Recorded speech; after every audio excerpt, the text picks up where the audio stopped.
Well, Arsenal looked to be cruising in the first half, Alan, but it did get a lot more nervy for them in the second. What changed? Yeah, absolutely. Well, what changed, Gabby, is that Arsenal, particularly in wide areas, caused Brighton so many problems because the two wing-backs, full-backs, and more often than not, they lost out on those battles.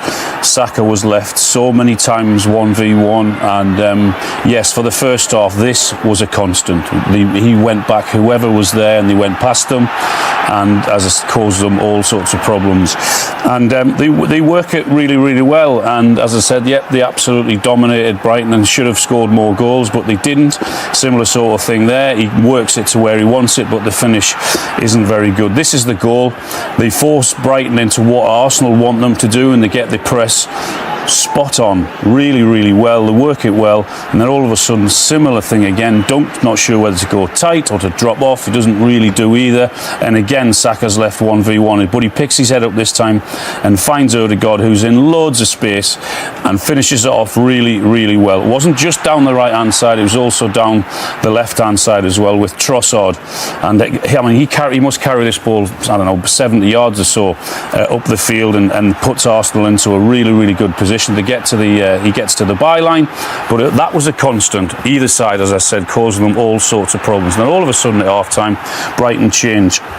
They bring Wifa on, they bring Minter on, and they switch Kadioglu to the other side. And I know Arsenal go 2-0 up early in the second half, but to their credit, Brighton, this is what they did really, really well. So instead of Arsenal causing them problems, all of a sudden that's their first effort on target.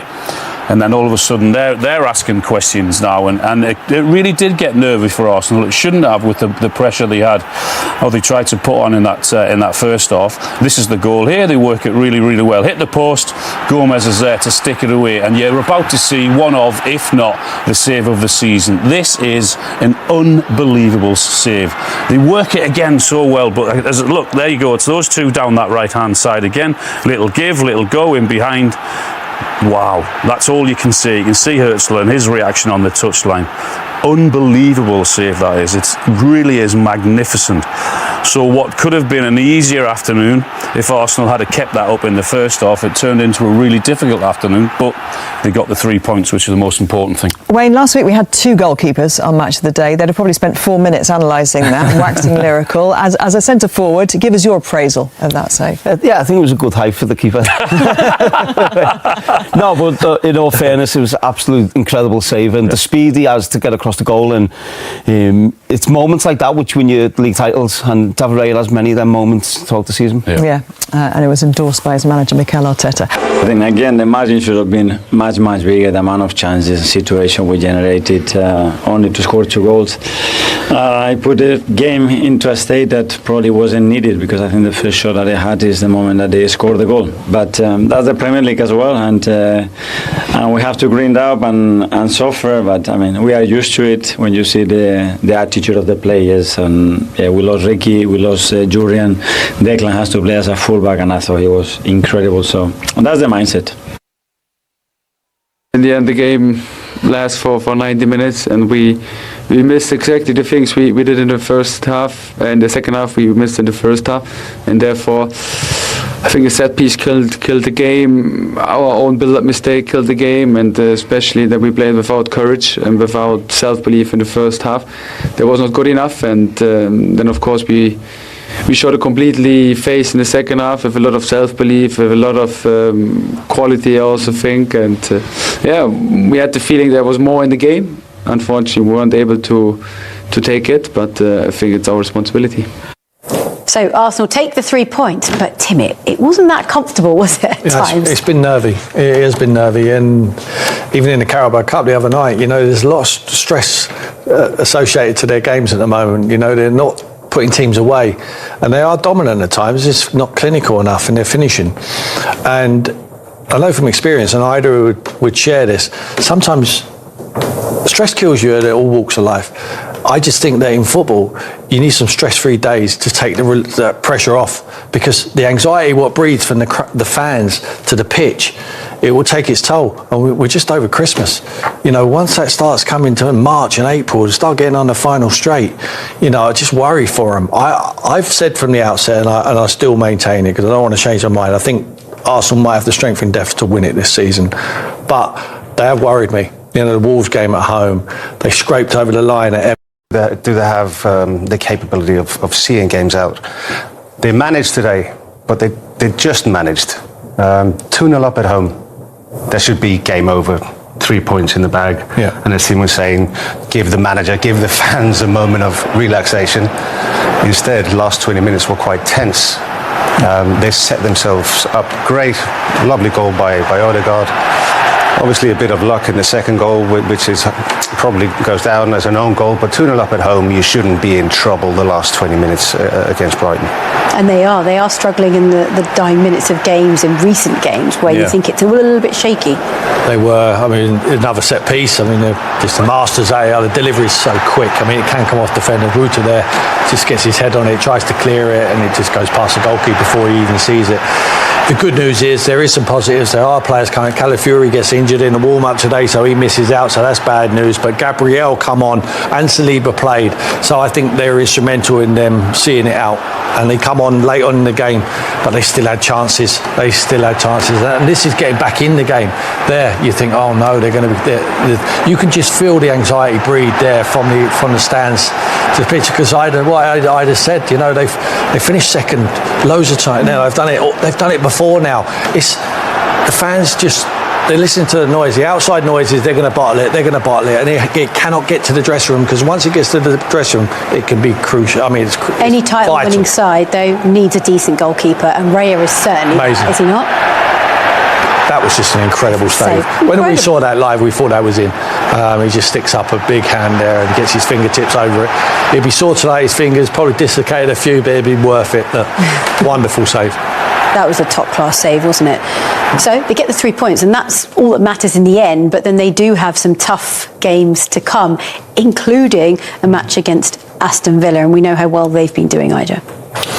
Yeah, they've been excellent, and they're probably aren't they on their best run in the history of the football club? Yeah, they are. Which tells a story in itself. And going to play against Arsenal away is always going to be difficult. But if ever Aston Villa were confident, even going into today's game, they should. They can let themselves be confident, put it that way.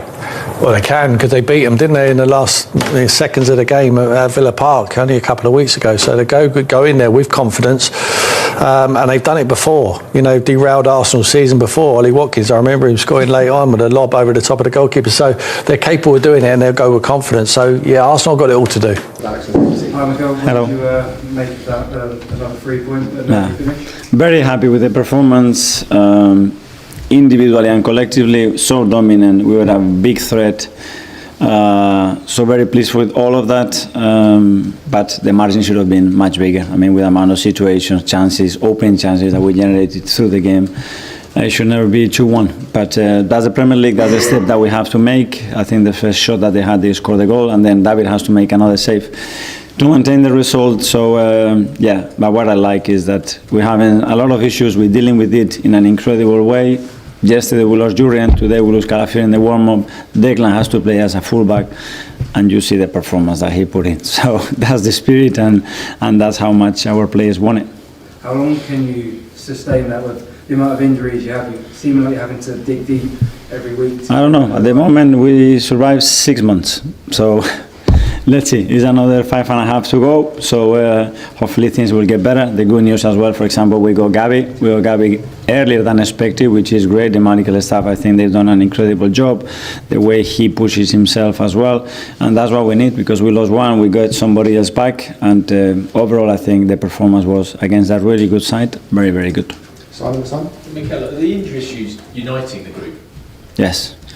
Because as well there are injuries with Jurriën, he landed awkwardly, and there's something with Ricky was something as well very, very strange, and but you speak to Declan and tell him he needs to play there as a right winger, and he said, okay, I'm up for the challenge, I'm going to do my best, and the attitude is great to witness. This is the second week in a row where City have obviously gone top and you've had to respond within hours. How much confidence does that give you in the title race that you've done that twice in a row and you can last this?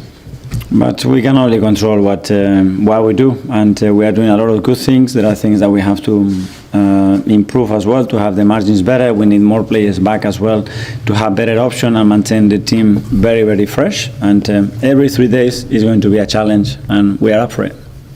Okay, James, serious? Hi, you alluded to it in that first question, but if you keep performing this way, keep creating the shots and chances you do you feel like a very big statement win will come quite soon? It has to be, because we have a lot of quality, but what I like is the way we play, the way we produce, how willing the players are to take that initiative, that aggression to make things happen, because this is a very, very difficult team to play against, and I think we've done really well for the majority of the game. Tom from London. Could you talk a little bit about the process when you lose a player in the warm-up and the process to then picking a new player and how that goes? And does panic set in, or you're very confident that plan B, C, D is going to be correct? No, well, it's something that we have prepared because we know that it can happen. So when I give the lineup, I always tell the boys, and the day before is be ready, because this is football, this is the Premier League, and anything can happen. Somebody now can get a bug, and an hour later he cannot play, and you have to be in the right mental frame to be able to perform immediately and don't go through that disappointment, and that's what the players are doing. And what was the issue with Rishi just quickly? It's something that he felt yesterday, something very awkward that happened, and today in the warm-up he wasn't comfortable. James, yes, You talked about margin should have been bigger. I think you said the same thing against Palace. Obviously, 1 goal wins against Everton, Wolves. When was the last time you felt comfortable in a game? Comfortable in this league, well, that's a big word, but yeah, when the scoreline is bigger, but hopefully I don't have to use it that often. But do you sort of feel that kind of nervous energy in the game? I mean, when was the last time as a manager you With the crowd, you mean? Yeah, well, but because when you just concede in the last minutes, the game before against Palace as well, when we didn't really concede nothing, and then they scored in the first shot that they had. Obviously, it's this, but we have to be able to go through that as well with normality, with showing composure and understanding that, okay, you don't do that well, you are not efficient in the opponent's box, then you have to be incredibly good in your own, and that's a good way as well to going through that. Okay, we'll do one more live with Sam from the Daily Mail. Hi, Carl. Hi. 2-1, it seems to get really nervy from the crowd to players. Is that a consequence of the crowd being nervy and that translates? That's a willingness to win. We all want to win so badly. That is, now I don't want to lose what I have, and we have to play to continue to score and show that composure and that ability. And we should have scored the third one. I mean, we have 2 massive chances to put it 2-3-1, and then it would have been different. We haven't, so we have to suffer a little bit more. Is that sustainable though, to be that emotional all the time in games? Yes, from my side, yes. Okay, guys. Knock-on effect? Sorry? Can't you have a knock-on effect though if you're emotional for every single game regardless of the... If you win, I think you win, you learn, and you go again. The knock-on effect of winning is incredibly powerful. Okay, guys, we'll do a few for Villa. This is 12 o'clock, the 29th of December, so we'll